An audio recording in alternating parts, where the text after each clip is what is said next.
বাংলাদেশে ধর্ম এসেছে, ইসলাম এসেছে, এটা তো অস্বীকার করার কোনো সুযোগ নেই যে শাহজালাল ইয়ামিনী রহমতুল্লাহ আলাই, শাহপরান ইয়ামিনী রহমতুল্লাহ আলাই, তাদের মতো বুজুর্গ 360 আউলিয়াদের বুজুর্গদের আগমন এই বাংলাদেশে হয়েছে। কথিত আছে সমগ্র জায়গায় কিন্তু বাংলাদেশের এই আনাচে কানাচে পীর মাশায়েখরা অবস্থান করছে। প্রায় 4500 মাদ্রাসা আছে, যেই মাদ্রাসার নাম হচ্ছে নেসারিয়া মাদ্রাসা।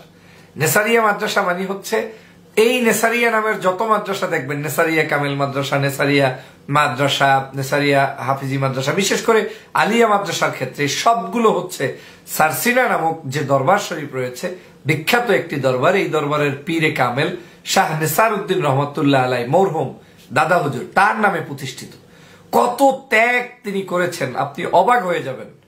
এখন সমস্যাটা হচ্ছে রিয়াল সুন্নিয়াত যদি আপনি বাংলাদেশে ধরেন, তাহলে এই সারসিনার পীর সাহেব, মরহুম দাদা পীর, মরহুম পীর, বর্তমান পীর, এরা কিন্তু সুন্নিয়াতের মার্কাজ এবং সুন্নি। কিন্তু সমস্যা হচ্ছে এই রিয়াল সুন্নিদের সুন্নিটাকে আবার কিছু দুষ্ট ভণ্ড চক্রের লোকেরা কেড়ে নিয়ে যাচ্ছে। মানে তাদের নামের আগে সুন্নাতিয়াত, সুন্নি তরিকা, মানে কি নামে, আমি নাম উচ্চারণ করে কথা ছড়াছড়ি করতে চাই না, বিভিন্ন নামে বেনামে তারা এগুলোকে ডেকে ডেকে মনে হচ্ছে যেন তারাই সত্যিকার এই বাংলাদেশের সঠিক পীর। আর আসল পীর যার নামে, যার কর্মে সারা বাংলাদেশে হাজার হাজার দরবার প্রতিষ্ঠা হয়েছে, খানকা প্রতিষ্ঠা হয়েছে, মাদ্রাসা প্রতিষ্ঠা হয়েছে, তাদেরকে কোণঠাসা করে ফেলা হচ্ছে। তাহলে আমাদের যারা সমালোচক, তাদের সমালোচনার জায়গায় স্পেসিফিকলি আপনি যদি কাউকে উদ্দেশ্য করে কিছু বলেন, সেটাকে ওভাবেই বলতে হবে।